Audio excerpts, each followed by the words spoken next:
আজ একজন বিশিষ্ট অনলাইন জুয়াখোরের সাক্ষাৎকার আপনাদের দেখাবো। তিনি তার জীবনে কিভাবে উত্থান হয়েছে এবং কিভাবে পতন হয়েছে সেই গল্প শুনবো আমরা আজকে। এখন আপনাদের মাঝে সাক্ষাৎকার দিচ্ছেন বিশিষ্ট জুয়াখোর।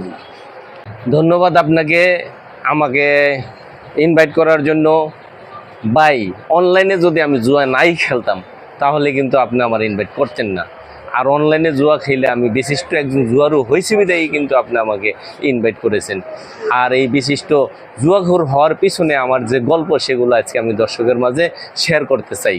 ঠিক আছে, আমি প্রথম শুরু করছি অনলাইন জুয়া মাত্র 20 টাকা দিয়ে। 20 টাকা থেকে আমি একদিন হঠাৎ করে 20,000 টাকা পেয়ে গেলাম।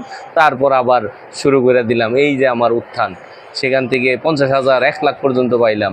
পরে একদিন হঠাৎ করে 2 লাখ টাকা হাইরে গেলাম। হাইরে আমার মাথা নষ্ট হয়ে গেছে, হাইরে কি করলাম, হাইরে গেল। পরে আমার কাছে টাকা নাই, কি করলাম, আমি বাপের বিটা বিক্রি করে দিলাম 10 লাখ টাকা। 10 লাখ টাকা হাইরে গেলাম।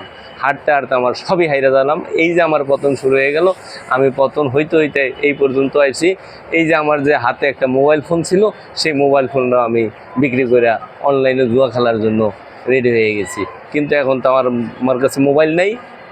আর এখন বাকি আছে শুধু আমার এই শার্ট প্যান্ট বিক্রি করা। এই শার্ট প্যান্ট বিক্রি করেও আমি জুয়া খেলার জন্য প্রস্তুত আছি, কারণ আমি যেগুলো হারছি সেগুলো আমার উদ্ধার করতেই হবে।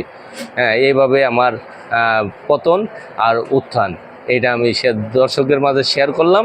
আপনারা আমার মতো এরকম জুয়া খেলা উত্থানও হইতে যায়েন না, পতনও হইতে যায়েন না, তাইলে কিন্তু বিপদে পড়ে যাবেন। আজ আমি দর্শকের মাঝে এই কর্তব্যই বলবো।